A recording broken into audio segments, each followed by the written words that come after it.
Continuing the tier list videos, it's Warlock time. Now this is going to be different from the Hunter list. When I get into Warlock and Titan, remember it's for the class and what the class kit brings to the table. You can make a lot of builds work with the Warlock exotics. And again, this is a PvP exotic tier list at the end of Season 13, Season of the Chosen. And I took into consideration the exotics being used with the top subclass picks, so Chaos Reach, Top Tree Dawn, Shadebinder. So just like last time, I want to start off with something easy, the Transversive Steps, S tier. Sprint speed increased. After a short time sprinting, your currently equipped weapon is automatically reloaded. Anything that affects your character's core abilities, handling, movement, whatever it is, things of that nature, is great. Movement is key. We see it with Bacchus, Stompies, Dragon Shadow. This exotic gets you to and from faster. It's good for shotgunning. It's good for movement with a sniper. You can pair that with Icarus Dash on Top Tree Dawnblade, anything. You can place it on any skill tree and it's going to perform the same. And you get this really good bonus of reloading your currently equipped weapon. Great for any weapon, great for grenade launchers. You could shoot a shot, move, be evasive, reload, not have to go through that animation. It's a great one, it's to the point, it's a very strong exotic. Felwinter's Helm, D tier. It was better before stasis. Arc, solar, and void melee kills create a burst of energy that weakens nearby enemies. What's cool about this is that if you get that charged melee off as a final blow, the burst goes through walls, above, below you, all around you. It makes your enemies bright purple, and on their screen, it has somewhat of a poisoned effect. It works really good with Top Tree Dawn Celestial Fire melee, but obviously can work on any of those core element subclasses. And remember, the poison pulse comes from you, not where you killed the enemy. Sunbracers, C tier. Solar grenades last longer, and charged solar melee kills grant a fast cooldown to your grenade energy. That way you can throw a lot of solar grenades. There's two ways to set them up. I go with making these arc. That way you have momentum transfer. Causing damage with your grenade reduces your melee cooldown. You need the charged melee to get the Sunbracers going, so it's going to be a loop. If not, make them void for bolstering. That way when you get grenade hits, you get a cooldown to your class ability. I prefer the melee one. These work great with Top Tree Dawnblade because remember, when you can, always get a kill from the air with Top Tree Dawn. Could be a shotgun, a melee, primary, whatever, because when you do, you get about 50% of your melee back. So with that Celestial Fire melee, do a quick hop melee, final blow, then just start chunking those solar grenades out. The increased solar duration, it's great for locking down reses, it's great for locking down choke points. It's a very good exotic that has the best upkeep with Top Tree Dawnblade. I'm going to go ahead and group 4 exotics here: Dawn Chorus, Storm Dancer's Brace, Phoenix Protocol, and the Prometheum Spurs as F tier. Switch exotics, but they aren't necessarily the good kind. It's not like an Ursa, a Raiju, a Geomag. If you're a middle tree well main, then yeah, Phoenix Protocol is going to be your switch, but it's not on the list of impactful exotics, if that makes sense, like an Ursa or a Raiju.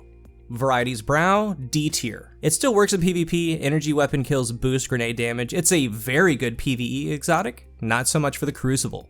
Getaway Artist, B tier. Convert your arc grenade to a supercharged arc turret. When the arc turret gets hits, it gives you grenade energy that isn't stated. These are deadly with a high impact pulse. The arc turret sends out 3 volleys doing 11 damage apiece. A high impact pulse does 36 to the head, so the Getaway Artist is basically giving a bullet for free in your TTK, and it can go off a second time within your 2 burst. I don't know why you don't see this more, it's really good. When I run Warlock, I use a Kill Clip Messenger instead of Desperado because Getaway Artist is giving a massive boost to ease of use. I put on pulse loaders for the reload. I don't have to worry about hitting a headshot to get Desperado going. It works with any weapon, it helps get an easier or even sometimes faster TTK than a weapon normally gives you.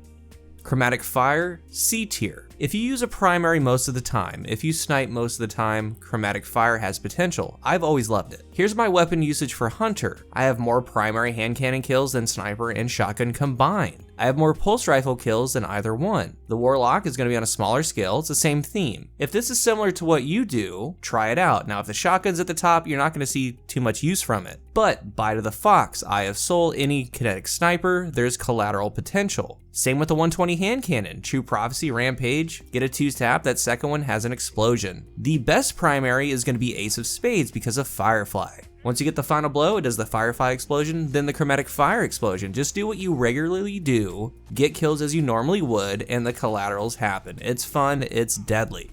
Geomag Stabilizers, S tier.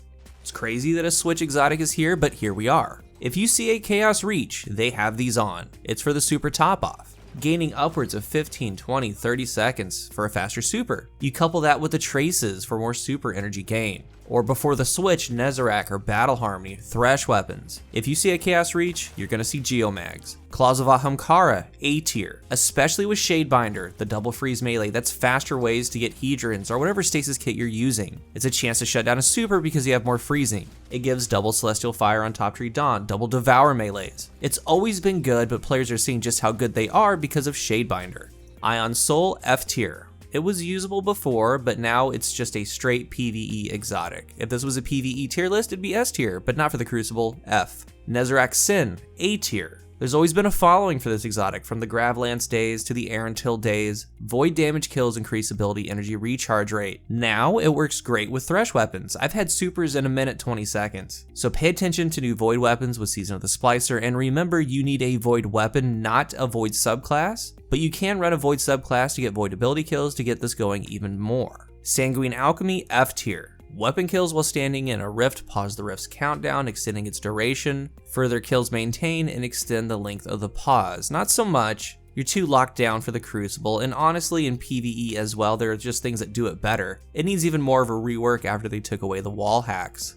Astrocyte Verse, B tier. There's only one subclass that has blink, it's the Voidlock. And I know a couple of Nova Warp mains that run this helmet, and it's very good for movement. You can blink shotgun with it, it's very good to move to new positions to snipe, and it's also very good when you're using the Nova Warp Super. It's a movement exotic, and those are always in the conversation.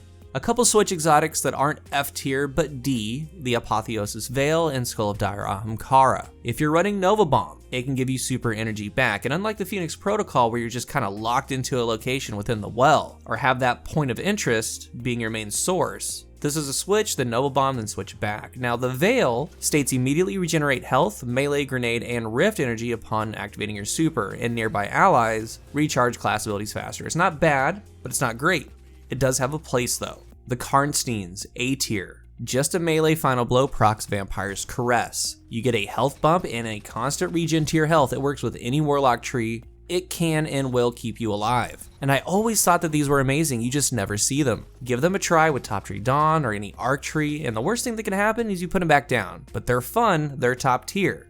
The Stag, B tier, and it's similar to how I had Knucklehead Radar and Foe Tracer in B tier for Hunter. The Stag is just a solid exotic. It grants rift energy when you're critically wounded, and on your death it creates a healing rift on your corpse. I love to pair this with Bottom Tree Arc that has Electrostatic Surge. The rift lasts longer, and it charges faster when allies are near. And a lot of people say it's an exotic that is only really good when you're dying. And while yes, that's true, it can help in something like Trials. Say you go down and a teammate's close, they can use that healing rift. But I recommend using it with an empowering rift. It does high 180s to the body, and if you down someone, that's their problem, that's not on you. You can one-shot body shot with it. But with it being in an empowering rift, you take damage. And when you do that, you're gonna get your rift back faster. If teammates are closer, you're gonna get your rift back faster. And just at base, the rift lasts a long time. And if you go down, you had the empowering rift, now you drop the healing rift. It's just a solid exotic, you can have some good games with it.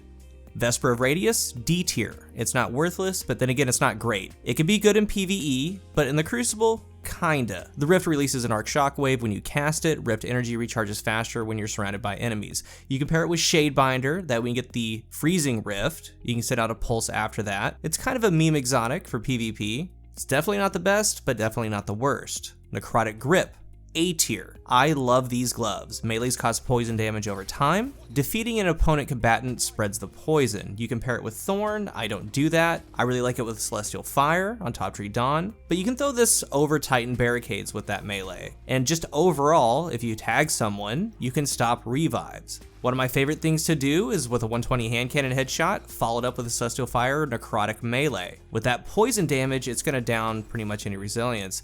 And that poison damage, it stops things like One-Eyed Mask's Overshield. It stops what Worm Husk should do. It stops a lot of things. And it's also worth noting that Middle Tree Nova Warp can one-shot melee, I believe 7 resilience and below. With how that melee works with Necrotic Grip, they'll just burn out. I do run these in Trials and I have a lot of success, but what I do run the most in Trials of Osiris on Warlock is Battle Harmony. I have it in B tier. With Chaos Reach getting traces, this is giving more super energy. I'm using Cloud Strike, Arc Weapon, Arc Subclass. I've had 3 to 4 supers in a game of Trials, and I always have my super first. I have it second round a lot of the time, depending on how my opponents are playing and what I do with Cloud Strike. Every week when I play Warlock, I'm looking forward to it because I love running Battle Harmony and seeing how fast I can get my super. You go Dawnblade, Igneous Hammer, Void, Bottom Dollar, Void, Gnawing Hunger, and so on. Getting your super first is a really big deal, and Battle Harmony achieves that. I have it in B because it does lock you down to a specific subclass with very few select weapons that can do well within the meta. And also, you're going to be running this over other meta picks. To me, it's S tier, but in reality, it isn't for everyone, and that's why I have it just at B tier. Starfire Protocol, A tier. Gain a second fusion grenade, grenade kills recharge your rift. You're using this for double heat rises with Top Tree Dawn. Aerial play. Most of the time enemies aren't looking in the air for you, or they just simply don't see you. And things like Trials of Osiris, if you go around a corner like 2 rounds in a row from the air, they know that you can do that. It's a threat now. And a lot of times I come around the corner on the ground when it comes to round 3, and I get them because they're looking in the sky for me. You can do a lot with this exotic. If you do a lot of play from in the air, this is the exotic for you. And I do want to stop and point out the line between C and B as I did with the Hunter list. Below this line into C tier, I view it as a playstyle. Exotics that help you do certain things, and they're very good at a certain thing. And for some of you, that exotic might go all the way up to S tier in the right hands. They can be really good, but above that into B tier is where you can get a little bit more done. Things are getting a little bit more serious. A big play potential can happen, higher tier play. So this next one, I put below that line into C tier as a playstyle, the Wings of Sacred Dawn. You're able to hold in midair for brief periods, you have some damage reduction. It is absolutely excellent baiting doorways with a shotgun, things like Chaperone, things like that. You can Icarus dash around and then just hold in the air to kind of catch them off guard. You could also do something with Bottom Tree that has the Phoenix Dive, so you can come around a corner from the air, try to get first shot, and if you're taking damage, you can just Phoenix Dive down. You have to be very careful with this, you can't do it a lot, but when you do it at the right time, it does catch opponents off guard, and it can definitely get you some kills. Next, Controverse Hold, C tier. Now, it used to be S tier, it got nerfed really hard, they nerfed the damage reduction, but they're still okay. When you get hits with a charged grenade, you get a random amount of grenade energy back, and that's a good thing. Most use it with handheld Supernova. You get tagged, it's going to have a random return. It's good, but every Middle Tree Voidlock main that I talk to have said that they take Astrocyte Verse over it any day, all day. And I have to agree with them. I have another world, A tier, especially with Shadebinder. It highlights priority targets and improves regeneration speed of your grenade melee and rift abilities. Abilities are a big part of Destiny 2, and for this to work well, you have to have your stat splits a certain way. And I was talking to Cammy Cakes about it, and this is how he has his eye build set up. He has 4 mobility, 5 resilience, 10 recovery, 10 discipline, 7 intellect, 3 strength. And yours should be something similar, because this exotic gives big bonuses to low stats and small bonuses to high stats. Because with Shadebinder, you start adding on things like breaking crystals, giving you a 20-second cooldown pretty much. Because when you break those crystals, you get that grenade recharge rate, and that means you can start looping glaciers, you can start having frequent turrets, and you should also have bomber on your class item. When you set this up the right way, it's a worthy pick over other exotics. And also with Eye, you can see the end of a Bacchus shift from a Bacchus user. It's really good. Crown of Tempest, B tier. I almost put it in A. Arc ability kills increase the recharge rate of your arc abilities and extend the duration of Storm Trance. If you're landing abilities, this is up there. This has a very high ceiling. You can go with Middle Tree for the Ionic Traces, or something like Top Tree, which is what I like to do with Chain Lightning. And then at the end, when you're close to your super, you wait for your grenade and melee energy to be at max, and then your Storm Trance can last longer. And this has been a go-to for a while now for a lot of Stormcaller mains, and it's good now as it was the day that it dropped. It doubles as a built-in switch exotic because you're using it for that arc ability, recharge rate, getting kills, and then the tree for a longer super, the helmet's giving you a longer super, and so on. It's just a really top choice for Stormcaller.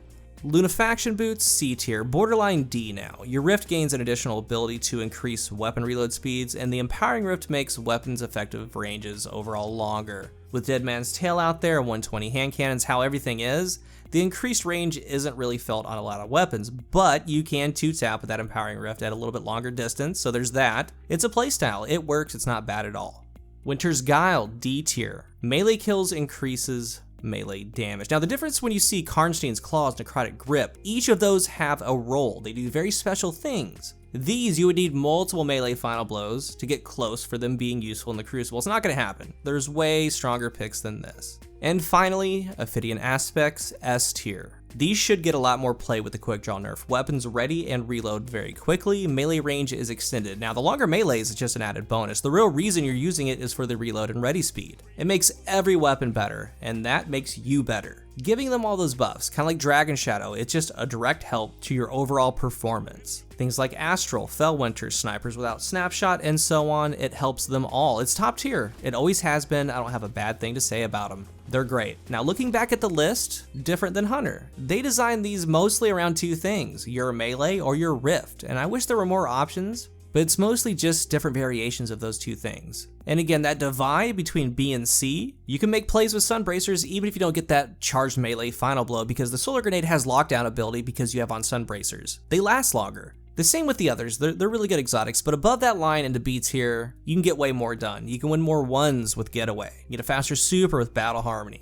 A tier, they're all great, they have different uses, and with S tier, you're gonna see these the most. Aside from Geomags, the other two are universal, they're neutral exotics. I hope you enjoyed my list. I've been very busy, very stressed because I'm closing on a house and I'm moving here very soon. I don't know if I'm going to be able to get to Titan, and if I do, it's going to be Monday. I mean, there's over 30 exotics for each one of these, so it takes a very long time to do. I'd like to know what you think of my list. Is it close? Is it way off? What would you switch around? If you're new here, remember to hit the subscribe button, and if you are subscribed, thank you so much for your support. If you're looking for a new controller, I am partnered with Scuff Gaming. You can use the link down below and my code COOL at checkout for a discount. Let's talk about the Warlock exotics, your favorite ones, and how you like to run certain builds. Thank you for watching, and until the next one, I am CoolGuy.